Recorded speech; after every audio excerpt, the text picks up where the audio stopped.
Hello, good morning, everyone. Thank you for joining today's session. Please, can we kindly write our names, organization in the chat box so we can get to know ourselves better while we wait for others to join us. We hope to have just an hour session. So in the next 3 minutes, we will begin today's meeting and discussion, not a meeting actually, but discussion. And this is on Facebook Live. So we have those who are joining us directly on Facebook. So we're trying to get their comments, their questions from Facebook and synchronize both sessions at the same time with those who are live with us and those who are joining us through Facebook.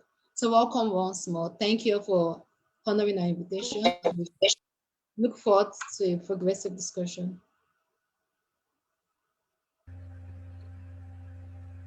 So exactly 11:06 a.m. we would commence. Thank you.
For those joining us, welcome. Just some housekeeping rules.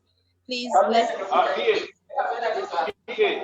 let's try to keep our microphones muted until we are given the opportunity to speak, which would be called for, and we can indicate when ready to speak by raising up our hands. In the meantime, let's try to mute our microphones. Okay, it's 11:06 a.m. Welcome, everyone. I'm Loretta Inofe Laurel with Girls Power Initiative Nigeria, and I'll be moderating today's session.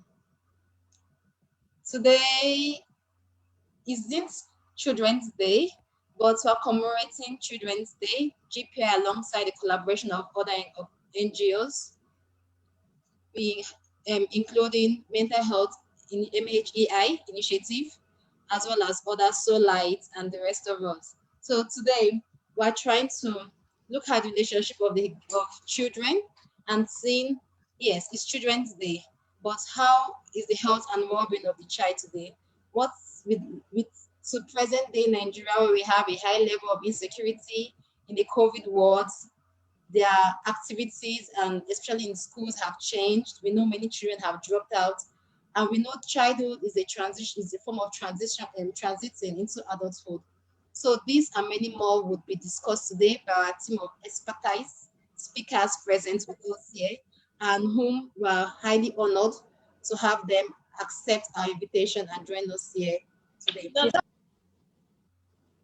So before we start, I would like us to just watch this short Michael Jackson's video of We Are the World, because it's kind of like has the message of what is right now with the high rate of insecurity in Nigeria. So as we watch this video, I would like us to picture the life of the lives of children back then, and what do we think could the events of then could have impacted on them, and trying to as well relate it to the present day Nigeria, thinking of the level of insecurity we all know is in highest Sorry, as I'm well not sure as here. So I COVID. think So let's just when watch you it. need to, 4 minutes, I six say minutes, just no keep it. comments immediately after that.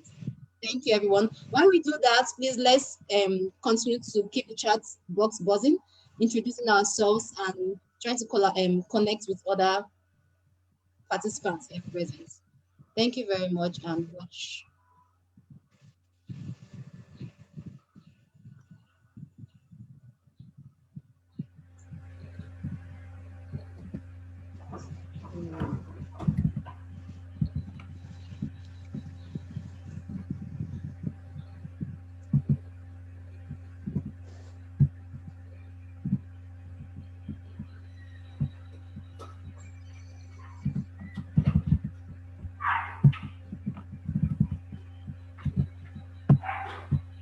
Pardon me, I'm trying to navigate.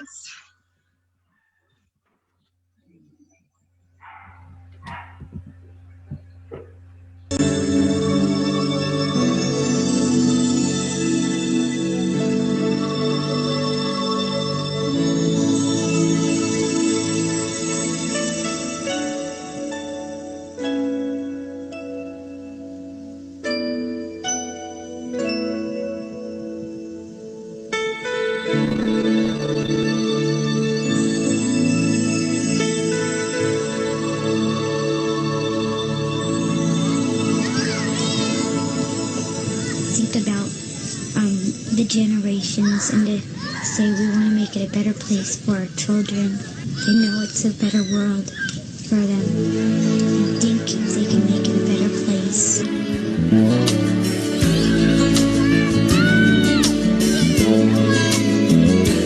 There's a place in your heart, and I know that it is love. And this place is much brighter than tomorrow. And if you really try, you'll find there's no need to cry. In this place, you feel there's no hurt or sorrow. There are ways to get there if you care enough for the living. Make a little space to make a better place. Heal the world, make it a better place for you and for me and the entire human race. There are needs for life if you care enough for the living. Make a better place for you and stop the war. I have a dream.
Okay, we'll stop there for now. We've been jailed by Michael Jackson to make the world a better place, especially for our children. And that's the objective of we gathering here today with our esteemed speakers.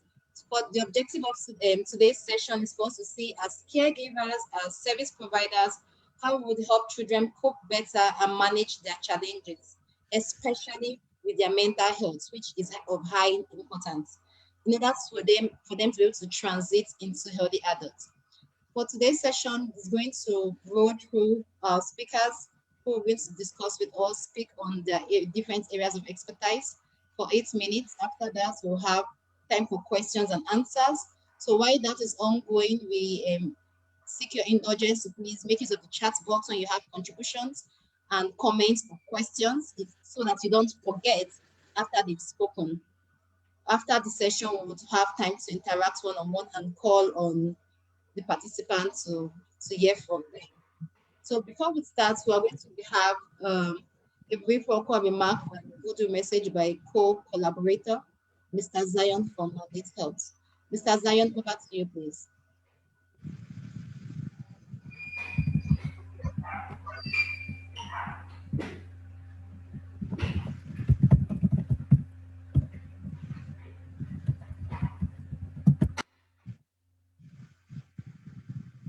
Thank you very much, Loretta, for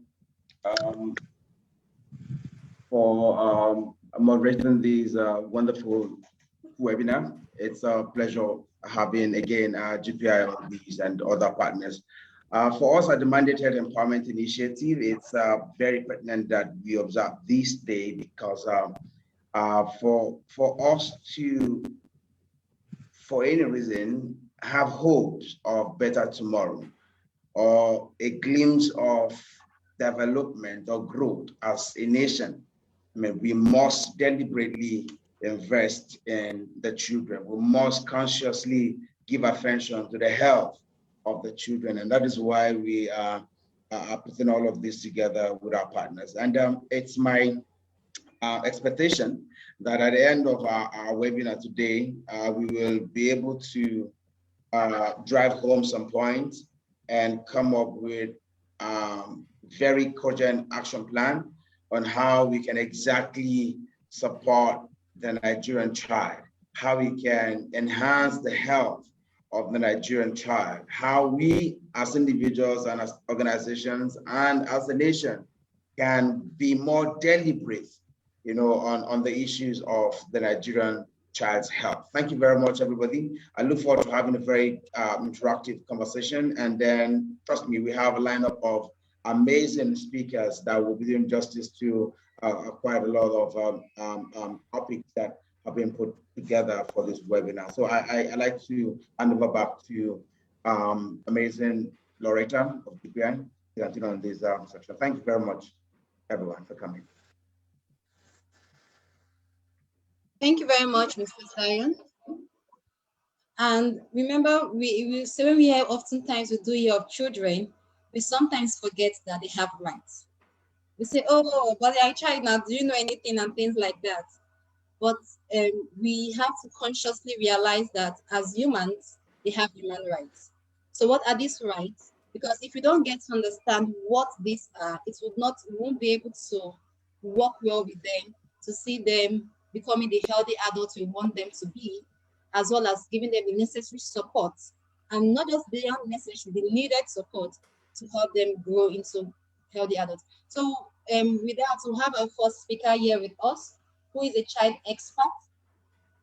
And I'm actually very excited to hear him speak because he's well knowledgeable on this aspect. This is Mr. Adaramola Emmanuel.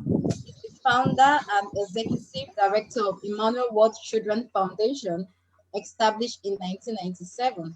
He also happens to be the director of People Supporting People's Cause and the lead of the Armed Children Home. He's the immediate past national president of Network Against Child Trafficking,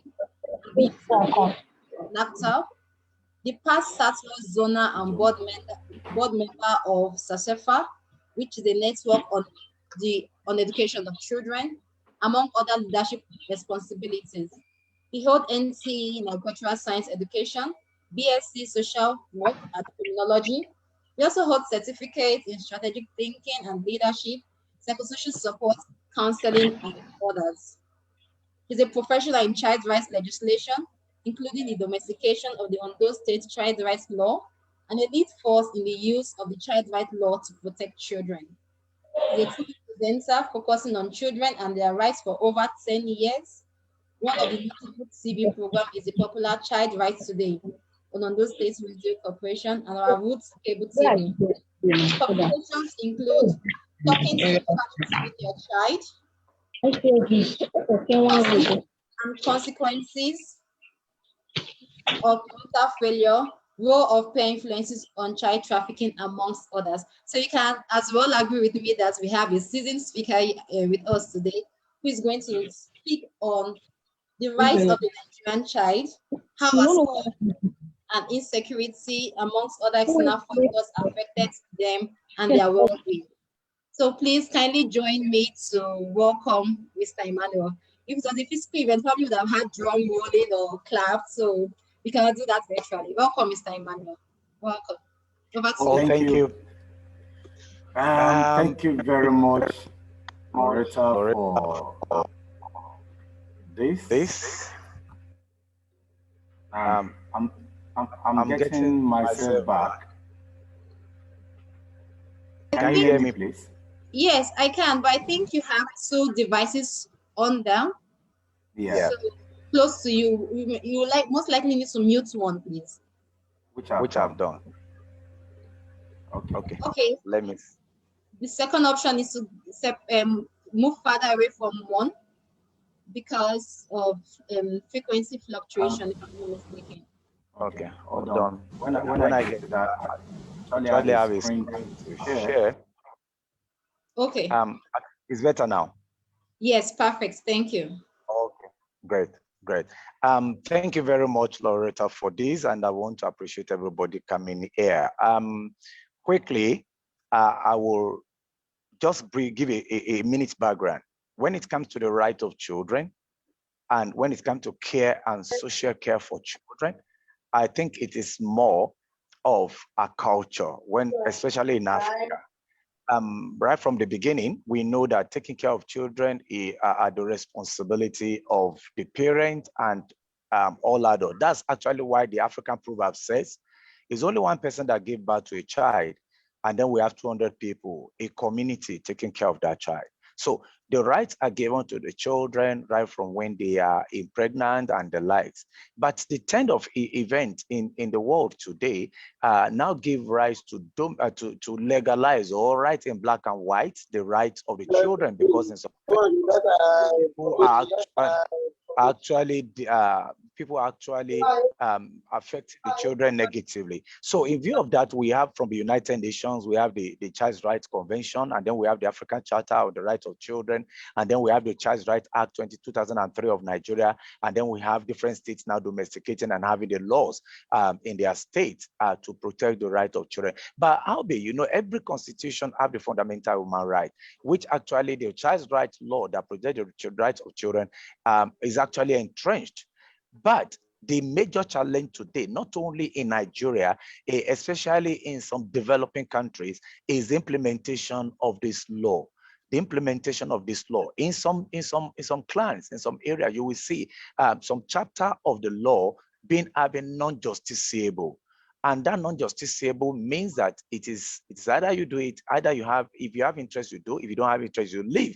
And this actually is affecting children seriously. But in some other clan, in some other developed country, you see that even the children can go to court because of not being in school and the likes. Now, for us in this part of the world, this is one of the key things that the law, the rights of the children have been actually trampled upon, actually pulled down. And now coming down to COVID. COVID have actually added a lot of salt on injury. That the COVID has increased the gap in the implementation of the right of children. COVID have actually also put a lot of children in danger, make more children to be vulnerable, make more children to be at the mercy of the people within the community, knowing also that even the general population is also suffering from this. So looking at it critically, we realize that the law that protects the children are all there, but implementation is a challenge. And also looking at the event of COVID, I've also added a lot of negativity into this. Hence, for us as practitioners, we realize that more challenges are coming up. Let me cite an example. Today, we now have more occurrence, more report of sexual abuse of children, physical abuse of children, and now the out of school children has also increased based on the event that we had experienced last year that we are still battling with, that is the COVID. Because a lot of children today have actually stayed out of school, because staying out of school for almost 8 months has actually made many children also to lose interest in education. Why some of them? So in terms of child's right law, these are some of the things I have to say about it. And then looking at the security aspect. Today, I think the most affected in terms of security, especially in Nigeria and in sub-Sahara of Africa, are the children. The issue of kidnapping, abduction of children is on the increase. Child theft is on the increase. The issue of child trafficking is also on the increase. So you can see that this is affecting children in large number and a large quantity. Hence, the security aspect, the children are now. If you listen to the news on here today, you see a whole school, 200 children abducted. And I begin to imagine, what will these children be thinking where they are? How would they be feeling? Some will be crying, some will see it as the end of life, and some may never get out of that emotional trauma for the rest of their lives. And so we are killing the children gradually. The state of insecurity is actually making a lot of children. Now children are afraid to go out. Children are afraid now to go to school freely because of what? Because of this insecurity. And we know that where there's insecurity, there are two classes of people that suffer most, the women and the children. Children actually mostly and women as well. So we see that insecurity. But when we now look at how COVID have actually affected children, I have 4 major classes of it. Let me first of all cite an example. A child wants to celebrate birthday, and every year when you want to celebrate his birthday or a birthday, have to bring friends into their home and everybody celebrating, playing music, eating and the likes. Now, because of COVID, the parents said, sorry, you can't bring other children into the house for this birthday this year. The child will not be happy, definitely. And why? Because the family also want to protect themselves from being infected by COVID. And the children might not actually, the child or the children might not actually have the deeper understanding about it. So socially, it has actually affected the children. And then look at it. Every other you hear stories of people in ICU, you have the story of people travel to Nigeria and they are avoiding isolation. You have the stories of people being arrested because they are infected and they are being forced to be, and different other things. And children also are hearing this. So emotionally, that's number two. The first one is socially, it has affected children a lot twice. The second aspect is emotionally, it has also affected children. And then watching news, seeing different things that are happening, and then seeing records online of children, of people dying of COVID, people being infected and different other things, also creates some kind of emotional stress for children. And when you now come to economy, is another bigger aspect that have affected children. Do you know what? A lot of families today have lost a lot because most of their savings they used it to eat last year. And now government is paying half salary in some states. And in some places, they are not even paying for the past 3 months at all, or 6 months. Now, economically, the parents could not meet up with the demand and the need of the children, and the children are affected. Children might not be earning in terms of Naira Kobo. I have some slide, but I won't be able to show that because I have to show down the other system. Now, looking at it, you realize that they might not be counting Naira and Kobo in Nigeria, but then they are affected because economically the parents are actually affected. Who actually the breadwinner for the children? And lastly, when you look at educational aspect, you realize that a lot of children today are out of school. For instance, some schools have not been able to cover even last year's curriculum as of now. And the children are now being modeled up. The time the children ought to have recreation outbreak is now being used to teach in schools. I remember the last holiday that the children, it's just only a week holiday instead of about 4 weeks holiday where they're supposed to have recreation, have rest and the like. So educationally, it's also affected a lot of children. And when you see what's happening in school today, recently we traveled to some states and we visited some school, we realized that even secondary school pupils, students, are now being encouraged to go and copy notes from textbooks, because they are molding up a lot of things, because they are compressing a lot of things together. So educationally, now what do we do? Finally, I think the key things we need to do is to bring our children closer to ourselves the more, because solving all this problem, we need to talk more with them. We need to have more attention for them. We need to create more room. And then we need to be creative as practitioners on how to actually cushion the effect of COVID insecurity on our children. So bringing them closer to us. And that has to do with us doing a lot of other activities that will be able to make these children have reduce the effect of COVID and insecurity on them.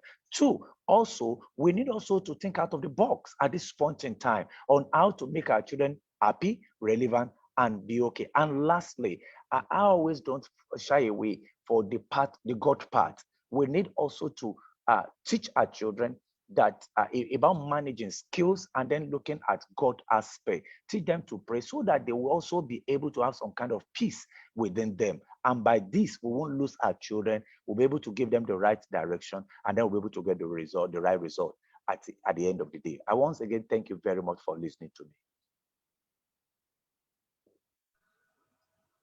Thank you very much, Mr. Emmanuel. I'm sure we all felt the energy there. Please let's show some form of appreciation. If you can just unmute and give him a hand, give a clap on the applause. Thank you. Thank you very much, Mr. Emmanuel.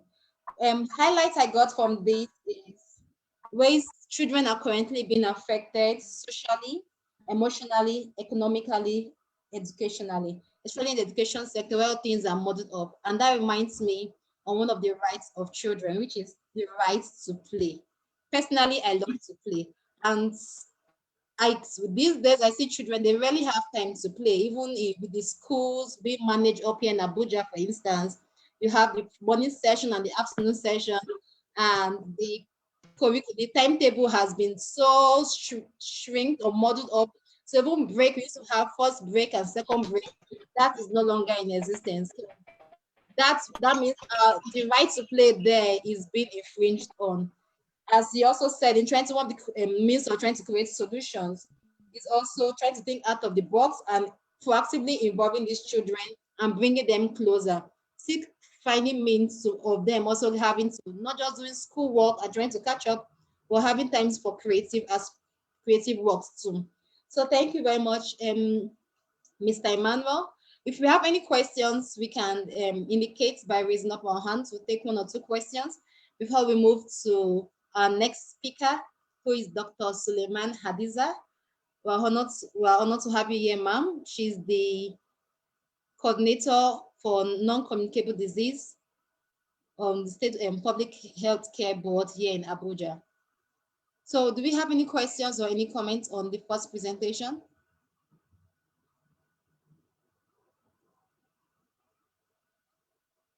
Okay, I don't, at the moment, no. Okay, just in case any pops up, you can indicate it, write it down in the chat box or raise up your hand later on. So Dr. Suleiman here is going to be discussing to us on, she's going to be discussing with us here on aspect of health, non-communicable health, as well as the mental health aspect. She's going to be giving us more details on the health aspect. So we've heard from a service provider, and now we're going to hear from the health perspective. Welcome, Dr. Suleiman. Over to you, ma'am. Thank you.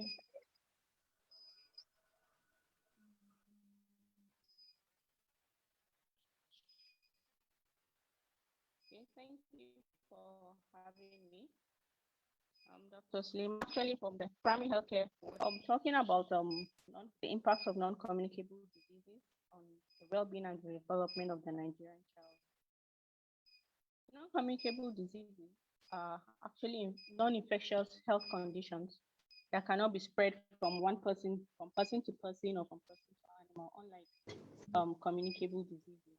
And usually it lasts for long periods of time, so they're chronic diseases, and they arise as a result of a combination of genetic, physiological, lifestyle, and environmental factors. All these come together or play a role in the development of non-communicable diseases. So as a lot of times when we talk about non-communicable diseases, we tend to focus more on adults, but children are also affected by non-communicable diseases. So the non-communicable diseases that affect children mainly We have cardiovascular diseases like the congenital heart disease or the acquired heart disease like rheumatic heart disease. Actually, rheumatic heart disease stems from an infectious origin, but it ends up being a non-communicable disease because, of course, as I said earlier, it cannot be transmitted from one person to the other. Then here in Nigeria, sickle cell disease also is one of the non-communicable diseases that we have a high burden of. It affects about 2% of our population. And each year we lose over 150 babies from sickle cell disease. Then the cancers that affect children, we have Burkitt's lymphoma. Here in Nigeria, actually, Burkitt's lymphoma is commoner than leukemia.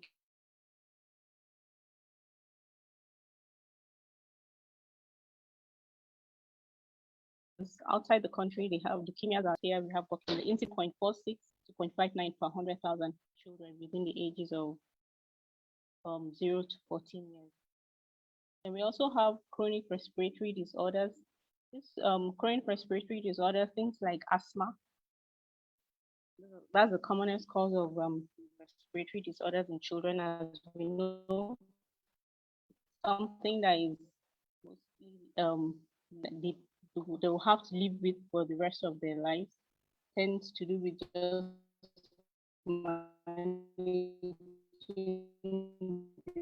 symptoms. And prevalence of asthma between ages 6 to children between 6 to 17 years.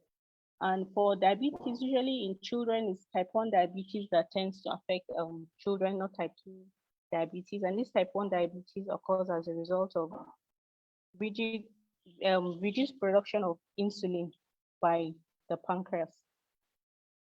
It's also sometimes called juvenile diabetes. So the prevalence is between 2.3 to 10.1 per thousand admissions in a hospital. All of this has to do with hospital-based studies.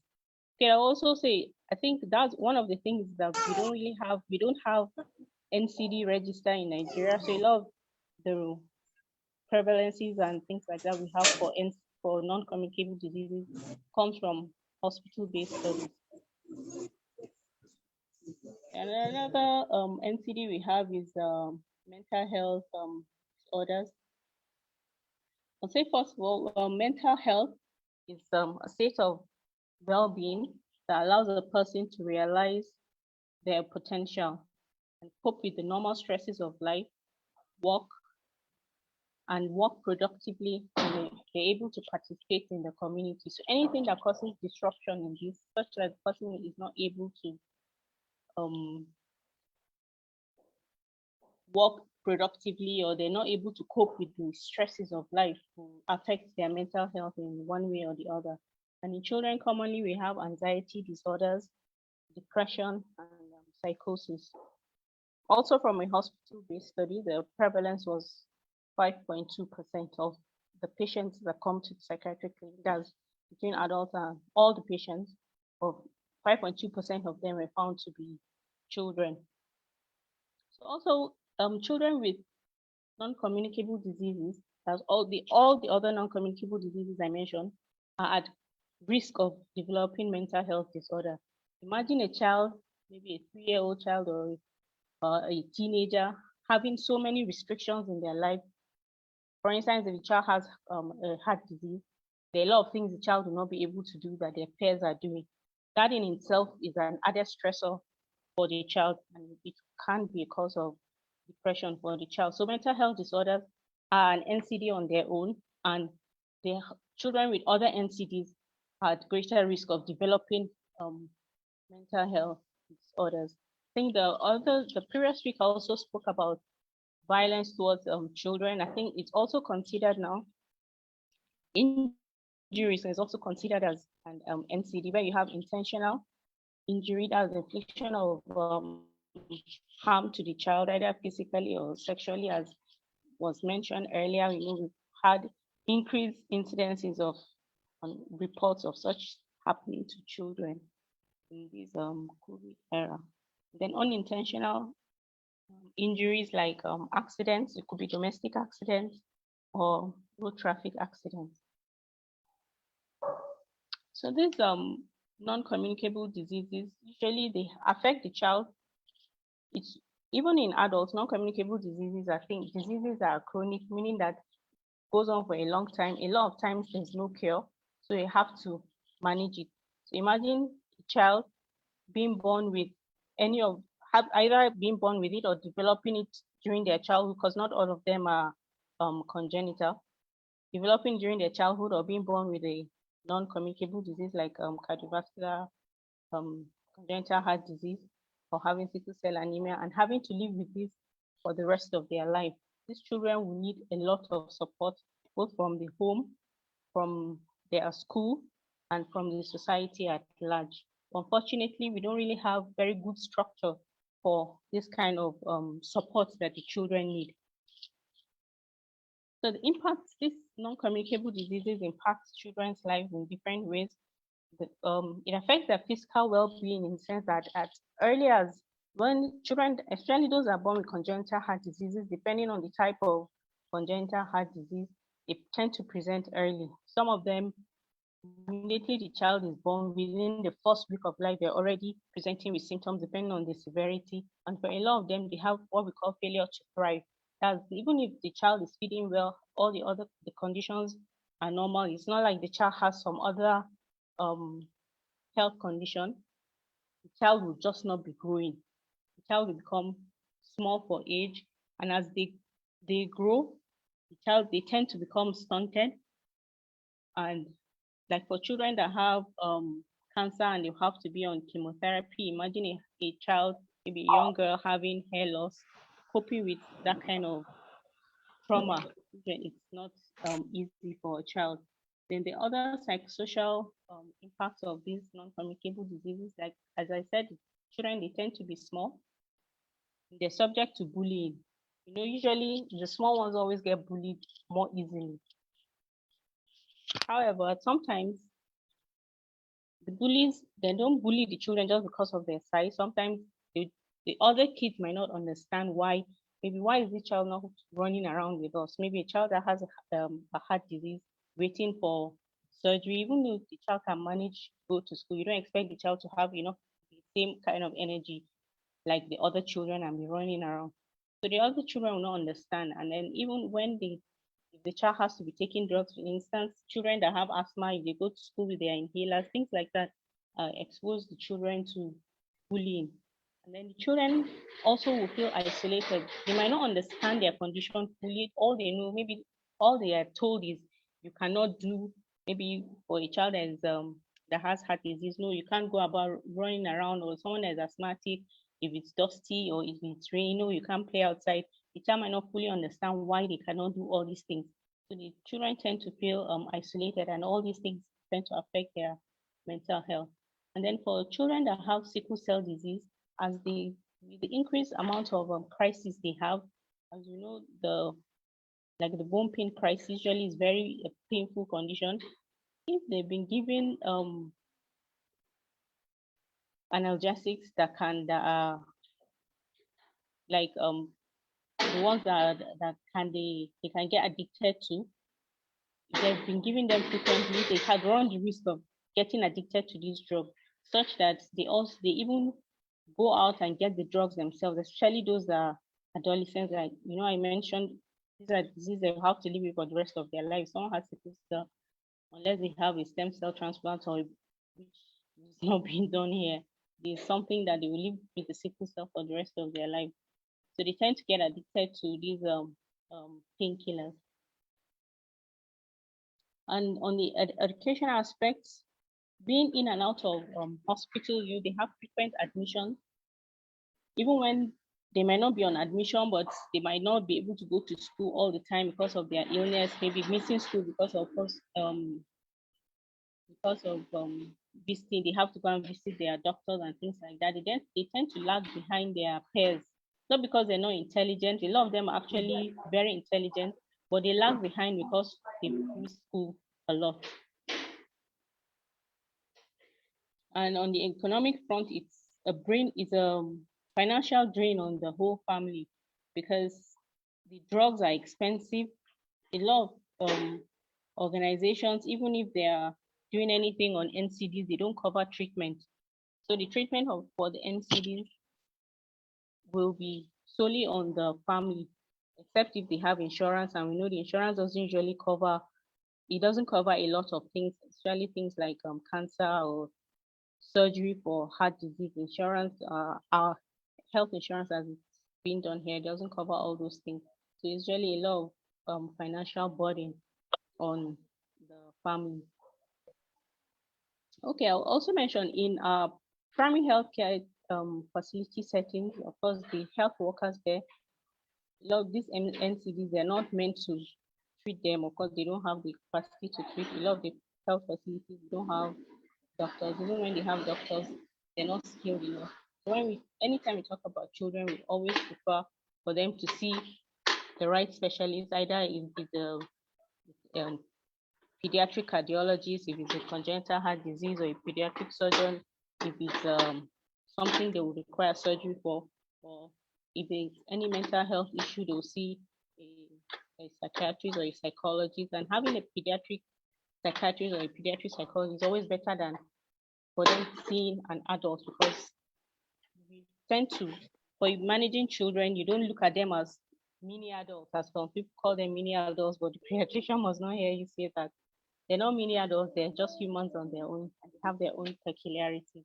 So in the primary healthcare facility settings, what we do is just to train the health workers there to identify these diseases early so that the patients can be referred promptly to secondary facilities where they will be able to get adequate care from the required specialist.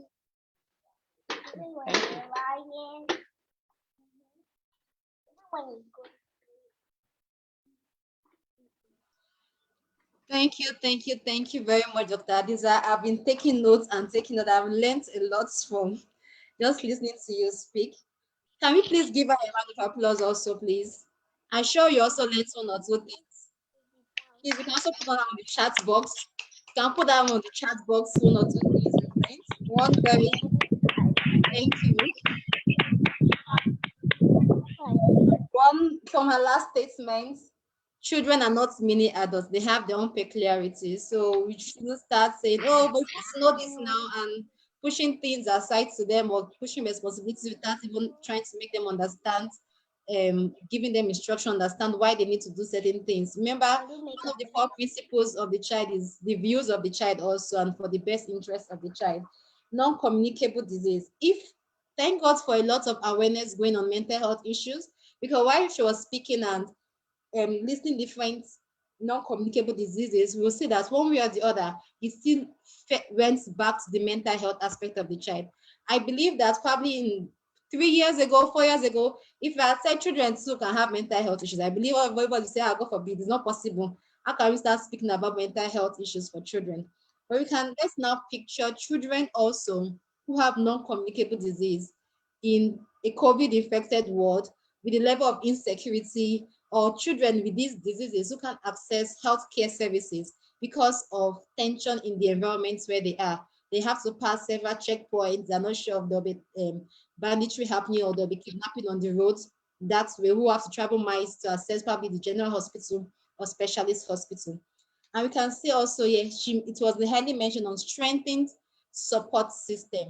And that brings us back to our objective for today's session, which is how we as caregivers, whether as parents or as family members and service providers working with children, help these children cope better and manage their challenges, especially with mental health as a priority, to help them transit successfully into healthy adults.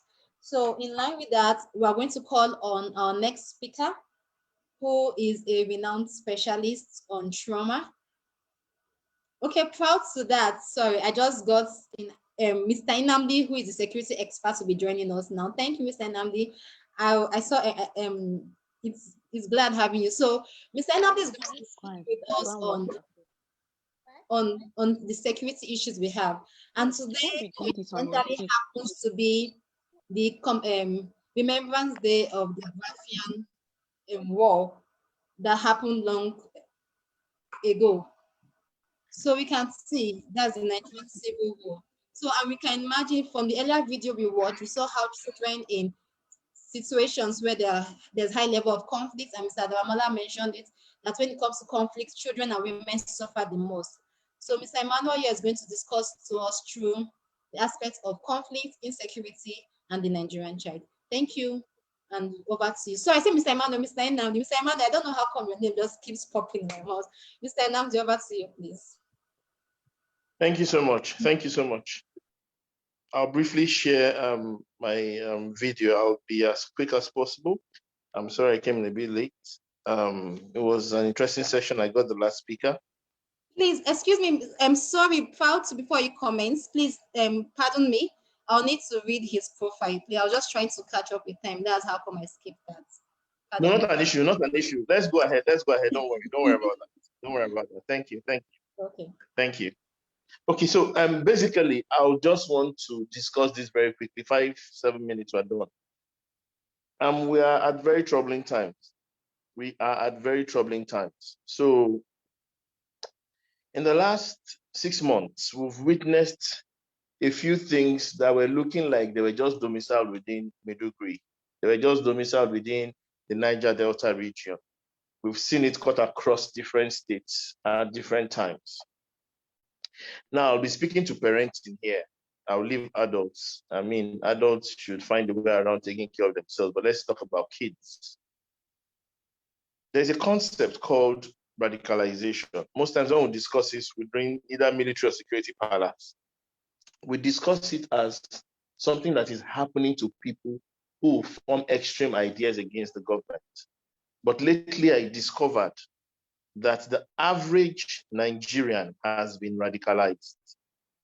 Let me repeat that. The average Nigerian has been radicalized. So the average Nigerian may not say his inclination because he feels it's not normal or he feels he won't be accepted.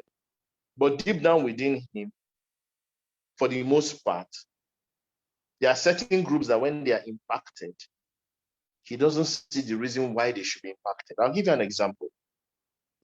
I spent a good time in the north. So although my name is Nnamdi and I live somewhere in Lagos, I am a complete northerner by exposure. So when people are discussing other types of food, I'm busy telling you how I want kunozaki or how I want fura de nono or how I want to go to one place in the north or why I want to build in one place in the north. Unfortunately for me, if I move around people who say Biafran and I start discussing this, they look at me like, are you okay? Is there something wrong with you? Because it is expected that from childhood, I should have been fed with the information that shouldn't allow me feel comfortable saying those things. So whether we like it or not, this same pattern exists for almost every tribe. You are discussing with a Benue State guy and explaining how he may intermarry someone from Fulani, and someone is telling you a generation-old story of how many people have been wiped in Benue State by the Fulanis. And the story goes on and on between the Yorubas and the Hausas, between the Igbos and the Hausas, between the Igbos and the Yorubas. And this is the culture and the norm and the values that currently exist. So you can't even hear clear statements in the headlines like a group of boys attacked a man. What you hear is IPOB members attacked, or bandits attacked, or Fulani herdsmen attacked. I remember in one particular expose when they asked the man, how do you know that the people that came out from this bush are Fulani? He said they were wearing red cap. They were wearing that hat that they used to move around with cow, you know? And that was so funny. Now, this is to tell you to what extent we've been radicalized as human beings. Now, the biggest challenge is having these things passed down to kids. So an average kid watches and sees the violence, picks up the newspaper and reads the violence, hears the violence, hears the parent discussing the hatred. Normally, automatically, you are building a radicalized child. You may not know it, but someday you hear a question like that. Why do the Fulani just hate us? Why are the Igbo people just like this? He didn't pick this thing from school. Nobody taught him in history lessons. Was it a function of the exposures he has in the house, the function of the things he has heard around you? And unknown to you, this affects him psychologically. It creates a bias. I mean, I have even adults today who sleep and tell you, all I see is war. Nnamdi, do I run to Ghana? The place is not safe. If an adult can make this kind of complaint, what do you think is going on in the hearts of the child? So 3 things recommended. Number 1, it's important that beyond just the protection of kids, as regards what they watch, what they read, we should also protect them from what we discuss. It's also important to note that when the shit hits the fan, it affects kids the most. Adults can almost, for the most part, fend for themselves. And kids will be the most impacted because they will live with these theories. Have you wondered? Many people that fought the Biafra war may be dead. But years later, people are here agitating. Who told them about it? And the people you are seeing on the street are not people that were even born during the war. Who told them about it? Why so much hatred? What is going on? Is because they had been radicalized. So for me, outside the impact of the battle, impact of the crisis, the physical impact, there's already a psychological war going on. And that psychological war is how the average child feels about the tribe, about his neighbor, about someone, about even Nigeria, by virtue of what he has read, he has seen, or what you've told him. So we need to have a control over this. Thirdly, and finally, there are beautiful histories of Nigeria. There are beautiful things that happen in Nigeria. You can fine-tune the headlines in your house. I missed all the terrible headlines. I mean, you open the news today, you go on Twitter, anywhere, just go anywhere now and check. You're going to see a collection of 90 bad news. There are still things that are happening today that are good. A lot of things. We can concentrate on those things when we discuss and when we share with our kids. And it's important to be close to them because you never can tell what is going on in their minds. Because the future war we're going to have is a war that is going to be caused by what people said and what people are thinking. Thank you very much for this time, and thank you so much. That ends my presentation. Thank you very much, Mr. Nnamdi. That was brief but really impactful. Like, yes, radicalization, and it starts actually from very young stage. What are they hearing? What kind of messages are they listening to? What kind of discussions do we have around them? And beyond just the level of insecurity, the form of messages, even in terms of sexual messages, it goes on and on. Being able to control the messages that these children get to hear from us as we discuss, and even through movies and news and what they read as well. Thank you all. So I don't know if there's any question at the moment, any comments. If there are any, please if you have any to say, you can drop it on the chat box. But because of time, we are actually behind schedule. It was planned for an hour session. However, we've discussed so much on the mental health aspect because everything still falls back on the mental health aspect. And we should remember that we are all here together to see how we can help these children, especially progress into successful adults, healthy adults, and having their state of health in the optimal point. So at this point, I would call Mr. Charles, who is going to speak briefly on on trauma and mental health, and especially how we as caregivers, service providers can help manage, cope, and help these children, especially in these trying times in Nigeria. Over to you, Mr. Charles. Well, thank you for inviting me today. I wasn't expecting to speak, so this is going to be kind of off the cuff. First of all, I was very impressed by what all the speakers have said this morning already. I'd like to make a couple of points. First of all, not only in Nigeria, but in other parts of Africa and in other parts of the world, we are dealing with a great deal of conflict. I'm living in a place called Vukovar in Croatia, which was one of the first battles of the Yugoslav wars some 30 years ago. What is very, very important is that we give children lots and lots of love and lots of attention and positive attention. And it depends. even if they misbehave, we know that their reactions are very natural reactions to what they have been through. I want to bring up the point that people have been kidnapped, people have been made into child soldiers, unfortunately. They have been made, children have been made to see horrible things and to do horrible things, and they need to recover from that. There are not enough specialists, there are not enough of all of us to deal with all of this. So we have to create a new group of people. We call them barefoot therapists or assistant therapists or peer supporters. And those are quote unquote ordinary people. And we can teach people, and we do that. We do this, our organization does this, to deal with these issues of children. Now that takes a while and you can't do it overnight.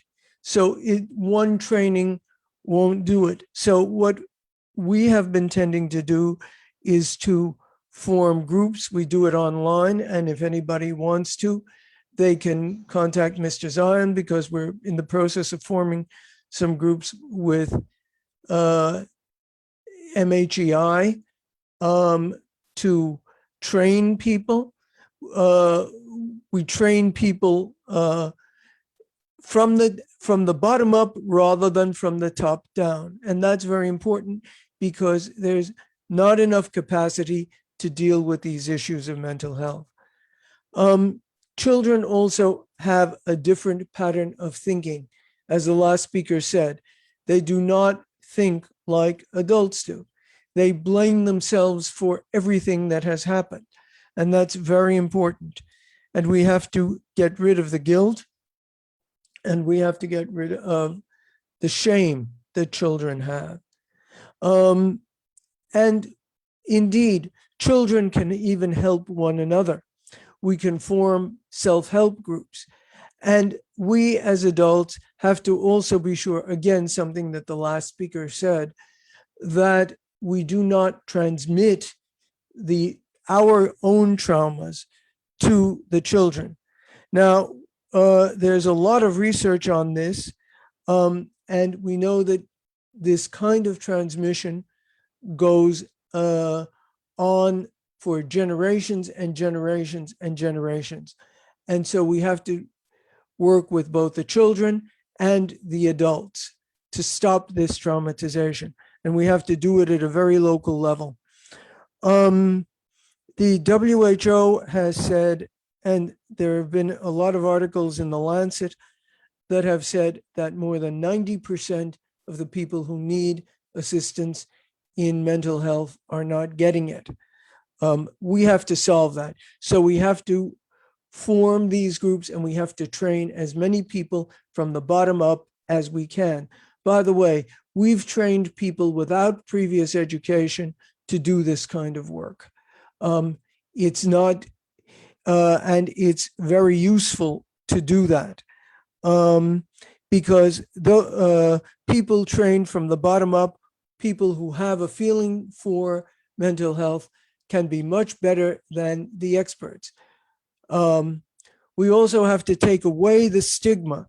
This is very important, taking away the stigma of going to a mental health expert. And that's something else that a barefoot therapist can do, because you're talking to a colleague, you're talking to a friend, and you're not talking to somebody else, and you're not crazy.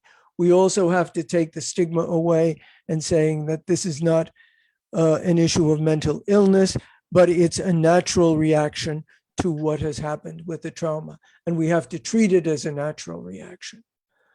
I know I've said a lot in a very short time.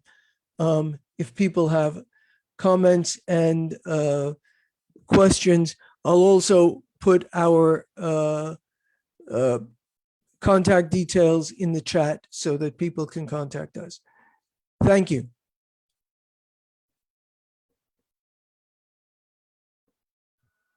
Thank you, Ms. Charles. do not transmit your own trauma to the children around you. That's it falls back to the radicalization that Mr. Nnamdi had spoken earlier on. And also we can see the support system coming back here, just as Dr. Hadiza had spoken about. So it's all interconnected. We cannot dispute the fact that one way or the other, the health of the child, not upholding the rights of the child, not keeping them in a safe and secure environment, can one way or the other affect the health of the child, and their mental health it's of high importance. We've seen your safe groups. If anyone would like to have more information, Mr. Zion is here. You can reach out to him on the different support groups. And these are one of the ways whereby within our own, especially as service providers, within our own circles, we can incorporate mental health aspects. For instance, in GPI, we have the center-based activities where girls come into the centers, and our 3 years comprehensive special education program has shown to be progressive in trying to, in also responding to some of the aspects of mental health. In that aspect, I would like us all, any question, any comment, it's been an hour, and I can believe we've all learned one thing, one new thing on how the message has been impactful. So I'd like us to, anybody, any comments, any question?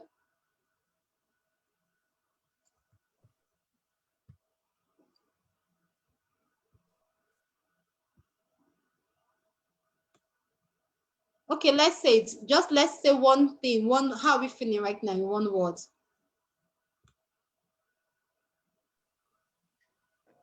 Thanks a lot, Loretta. I know that we have amazing participants on this webinar, and I mean, we all grew and passed through the stage of childhood to young adult to who we are right now. I mean, please, you can just share a story. You can just tell us something about what you feel should be prioritized, among other things that concerns the health of a Nigerian child. Please, let's engage in this conversation in a few minutes. Thank you.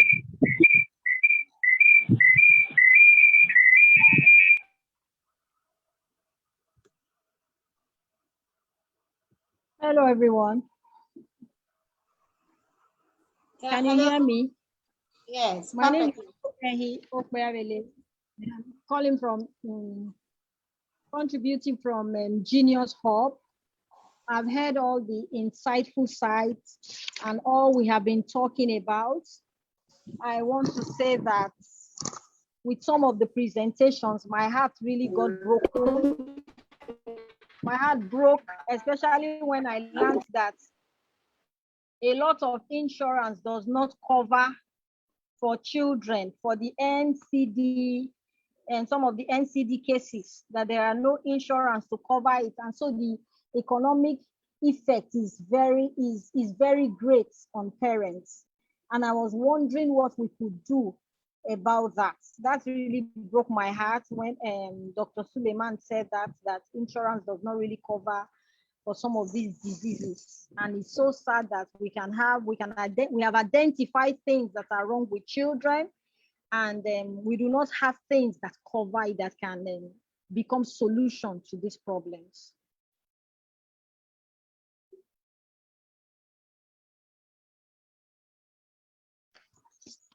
I don't know whether we heard me.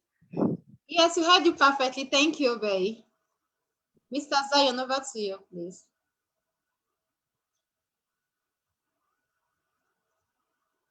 Okay, I think he's having network fluctuation. Okay. So is there any other person who would like to get your feedback? And it's actually very sad. I agree with you, but I've noted that as well. Not having universal health coverage for children, it's something I hope one day or in the near future, that would be a thing of the past, especially here in Nigeria. If not for adults, but at least for children. Any?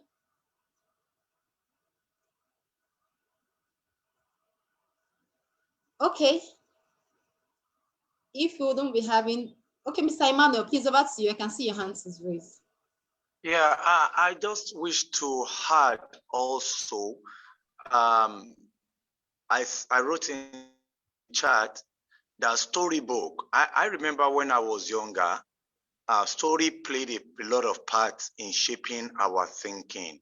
In Yoruba, I come from Southwest, and we have the Alawiye, and a lot of story that teach good character, morals are embedded. But today, the Yoruba literature's textbooks are not actually doing that closely. So I think practitioners should begin to look in that direction. Let's start write storybooks for children for different age that can actually help shape and radicalize our children and make them to see positive in the life of people. Thank you very much for organizing this session. Thank you, Mr. Emmanuel. Yes, storybooks come reading what they get to read also really helps in shaping the future. In the mindset of the individual. I agree with that perfectly. Okay. I want to quickly add that in our interventions with children, we have found this art-based intervention to be of a great work. When he talked about storybooks just now, where you give children color pencils is actually like a therapy for them to color, to be able to express themselves through art. We've been able to use that intervention, and I think it can work when children are allowed to just paint and color to express themselves. That has worked for us. Yeah, I agree perfectly. When you mentioned artwork, and I also pictured my son using pegs, stapling with pegs and creating different things, and tell you, I made this and it's moving like this and it's flying, and it's funny though, but it's also building the creative mind of the child. Yeah, thank you, Bay, for sharing. I agree 100%. Yeah, and Mr. Charles wrote that getting children to tell stories themselves is a very good method of therapy. Yeah, thank you, Bay, for sharing, and thank you for Mr. Charles also. Okay, I was hoping we'll have more, so it just showed that our speakers spoke perfectly. They covered all the sections, and we are well informed on the topic. And I'd like to use the opportunity to thank all of us for honoring our invitation, and hopefully subsequent webinars would get to, when we send our invite, I believe we'll have you all here with us as well. Thank you very much and have a good afternoon.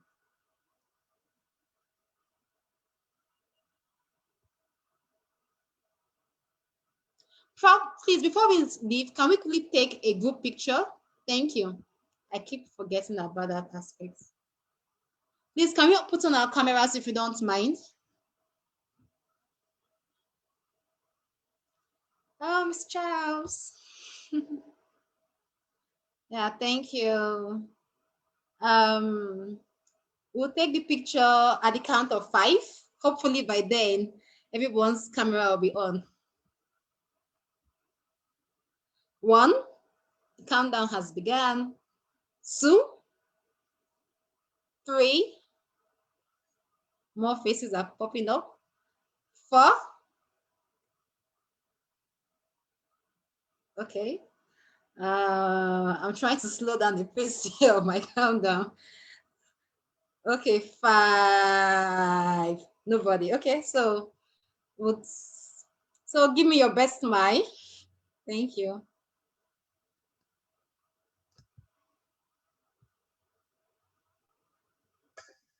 Yeah, I've snipped the screen already. So thank you very much. We'll be sharing the picture with us all on our. Oh, somebody came up, Mr. John.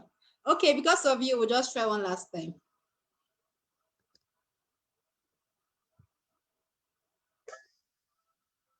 Thank you very much.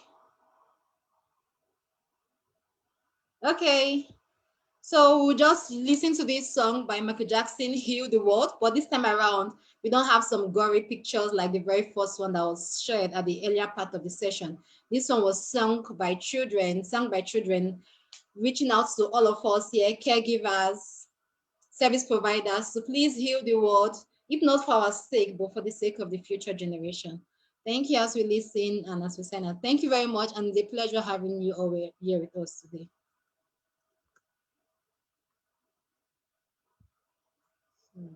is that?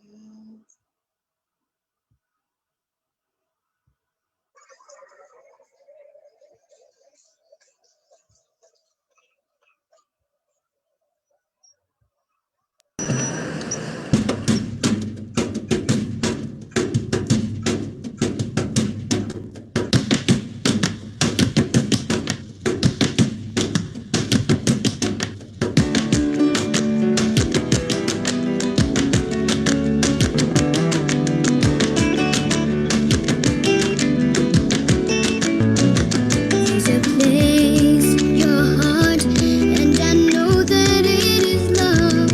And this place will be much brighter than tomorrow. And if you really try, you'll find there's no need to cry. In this place, you'll feel there's no hurt or sorrow. There are ways to get there if you care enough for the living. Make a little space, make a better place. Heal the world, make it a better place for you and for me and the entire human race. There are people dying if you care enough for the living. Make a better place for you and for me. If you want to know why, there's a love that cannot lie. Love is strong, it only cares for joyful giving. And if we try, we shall see. In this place we cannot feel fear or dread. We stop existing and start living. Then it feels in our ways.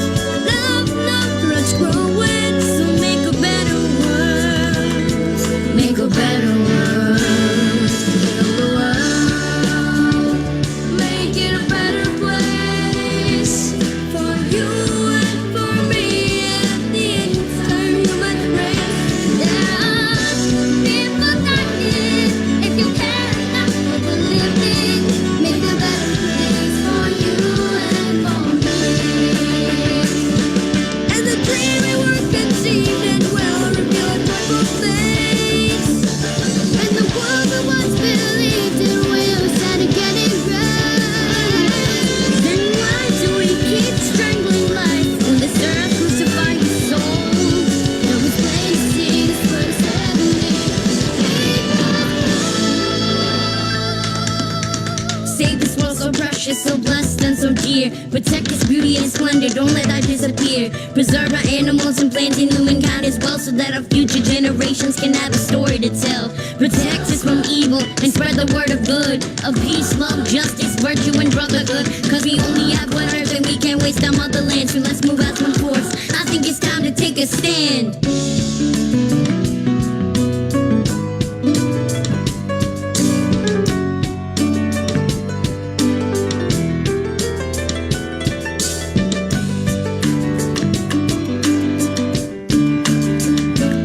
We could fly so high, let our spirits never die. In my heart, I feel you are all my brothers. Create a world with no fear. Together we'll cry happy tears. Watch the nations turn their swords into plowshares. We could really get there if we cared enough for the living. Make a little space to make a better place.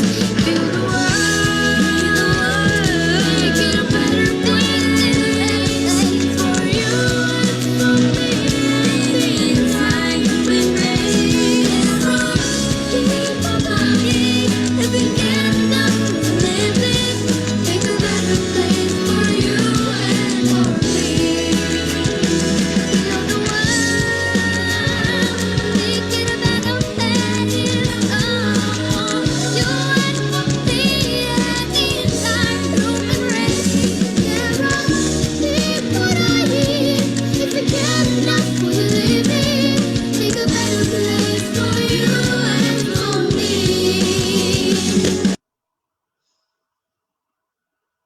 Yeah, let's all take a stand and heal the world. Have a very lovely afternoon. Bye.